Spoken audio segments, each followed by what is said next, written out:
थी। महात्मा गांधी की सबसे बड़ी समस्या एक अम्बेडकर भी थे। अंग्रेज तो थे ही थे, उनसे बड़ी समस्या ये है कि यार अंग्रेजों को भेजो ना, समाज क्यों बदल रहे हो।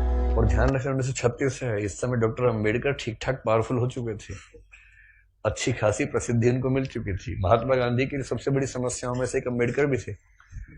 अंग्रेज तो थे ही थे, उनसे बड़ी समस्या ये है कि यार अंग्रेजों को भेजो ना, समाज क्यों बदल रहे हो। और अम्बेडकर साफ साफ कह रहे थे कि अगर मुझे अपने हित और देश के हित में चुनना हो तो देश का हित नंबर 1 पे है, पर यदि मुझे दलितों के हित और देश के हित में चुनना हो तो मैं दलितों के हित को प्राथमिकता पे रखूंगा। क्योंकि अगर अंग्रेज चले गए ऐसे ही तो यहां के सवर्ण हमें छोड़ेंगे नहीं, और दलितों की पराधीनता अंग्रेजों के आने से पहले ज्यादा थी, अंग्रेजों की उपस्थिति के समय कम पराधीनता थी।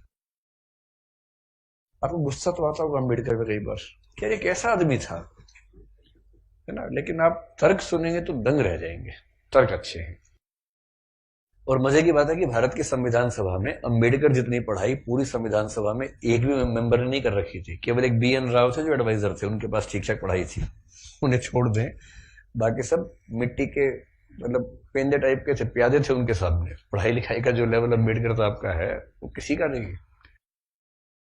तो कुछ लोग मैंने देखा कि सवर्ण मानसिकता के कुछ लोग अम्बेडकर को देशद्रोही घोषित करना चाहते हैं इन्हीं कथनों से कि दलित प्रश्न और देश के प्रश्न में दलितों को प्राथमिकता दूंगा, तो बुरा मान जाते हैं। और उन्हीं से आप पूछो कि अगर हिंदू का प्रश्न हो और देश का प्रश्न हो, किसी प्राथमिकता दोगे, तो हिंदू, हिंदुस्तान है, मगर समझते हो तो हिंदुस्तान है बोलते हैं, हिंदुस्तान है। मुसलमान तो आए हैं, जा भी सकते हैं, लेकिन हिंदुस्तान है। तो अंबेडकर उस समय पावरफुल हो चुके थे, और अंबेडकर को मैं तो बड़ा सलाम करता हूं इस सेंस में।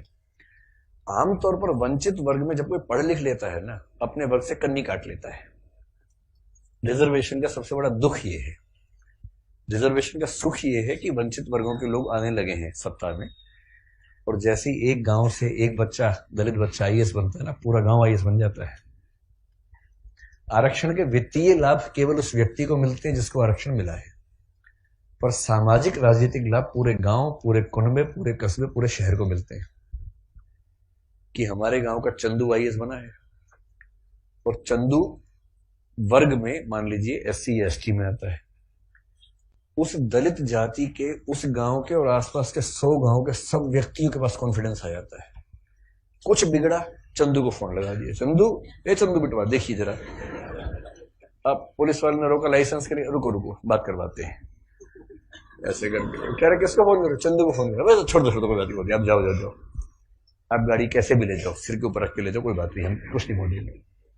कॉन्फिडेंस लेवल बढ़ जाता है। एक रिजर्वेशन का फायदा ये होता है, आर्थिक फायदा नहीं होता, रिजर्वेशन आर्थिक मामला नहीं है, तो सामाजिक राजनीतिक समतलीकरण का मामला है, उसमें उसको देखना है। और अम्बेडकर ने, आजकल क्या होता है कि जो बच्चा IAS बनता है सबसे पहले कोशिश करता है कि उसकी जाति किसी को पता ना लगे कि वो रिजर्वेशन में है, और बहुत सारे लोग SC ST या OBC से रिजर्वेशन का लाभ लेकर अगर IAS बनते हैं तो कोशिश करते हैं कि शादी जैसे सवर्ण समाज में हो, क्योंकि IAS खुद एक जाति है, उस जाति में शादी कहीं भी हो सकती है, वहां जाति प्रथा बीच में नहीं आती है। ऐसे IPS भी एक जाति है जो IAS से नीचे की जाती है, लेकिन ठीक ठाक जाती है, वो भी अपने आप में ठीक ठाक जाती है। जैसे IAS पति IPS पत्नी, लोग कहेंगे हाँ ठीक है, IPS पति IAS पत्नी, तो लोग कहते हैं अच्छा चलो कोई बात नहीं ठीक है, इस तरह से मैनेज करते हैं, क्योंकि IPS नीची जाती है, IAS थोड़ी ऊंची जाती है, और IRS और बाकी सब तो बहुत ही नीची जाती हैं, और उसमें जो ग्रुप भी हैं वो तो शूद्र टाइप के माने जाएंगे कि ये तो बहुत ही नीचे के लोग हैं। बेशक UPSC ने सफलता दी हो, पर ये तो ये नहीं चलेंगे, इनके 10 नंबर कम आए से, इनको बाहर करो यहाँ से। एक प्रकार की जाति व्यवस्था वहां भी है। तो दलित चेतना जो अम्बेडकर की वजह से, अम्बेडकर का सम्मान क्यों करना चाहिए कि वो इतना पढ़ने लिखने के बाद भी चाहते तो वो भी एक शानदार जिंदगी जी सकते थे, उनको मिल ही रही थी भाई। वो PCS ऑफिसर थे बड़ौदा में, मजाक छोड़ना है, नागपुर में शायद, और जब नागपुर में वो सिविल सेवक बनकर आए, फेलोशिप वहीं से मिली थी पढ़ने के लिए, जब वापस लौटे तो उनको PCS अधिकारी बनाया गया। तो उनको कहा कि आप यहां रहना शुरू कीजिए और काम संभाल लीजिए। अब ये अम्बेडकर के सामने सबसे बड़ी समस्या, अगर आप उनकी कभी आत्मकथा पढ़े, मैं कैसे बना, हिंदी अनुवाद उसका ये है। उसमें प्रसंग है कि नागपुर में रहना है उनको, क्योंकि वो ऑफिसर हैं, उनको अपने रहने के लिए कमरा चाहिए या घर चाहिए। ढूंढ रहे हैं पूरे शहर में, कमरा ही नहीं मिल रहा। लोग पहले पूछते हैं जाति कौन सी है, वो बताते हैं कि महार जाति का हूं। तो भाई कमरा नहीं है हमारे पास, हम किसी दलित को कमरा देंगे ही नहीं अपना। ये 1920-30 के दौरान नागपुर शहर की बात है। फिर वो कह रहे कि कई कमरे खारिज होते गए।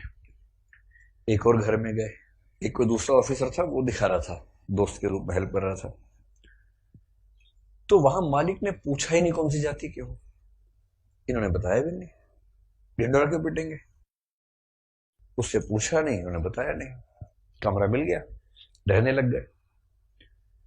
और फिर वो देखते हैं कि एक दिन अचानक सुबह उठा तो बहुत शोर मचा हुआ था। मुझे लगा पता नहीं क्या हो गया, खिड़की से नीचे देखा तो हजारों की भीड़ हाथ में डंडे भाले हथियार लेके खड़ी हुई थी। उनको पता लग गया था कि एक दलित आदमी इस घर में रहता है और वो भीड़ मेरा कत्ल करने के लिए आई थी। और उसके बाद कुछ दोस्तों की मदद से पता नहीं पीछे के दरवाजे से कहां से किसी तरह से उनकी जान बचा के भगाया गया उनको। इस दौर से वो गुजरे थे। ये उसी देश की बात चल रही है, सारे जहां से अच्छा हिंदुस्तान हमारा, हम बुलबुलें हैं इसकी, ये गुलसिता हमारा, उसी की बात चल रही है। किसी और देश, पाकिस्तान की बात नहीं चल रही है, उसमें पाकिस्तान था ही नहीं, पाकिस्तान पेट में था उस समय।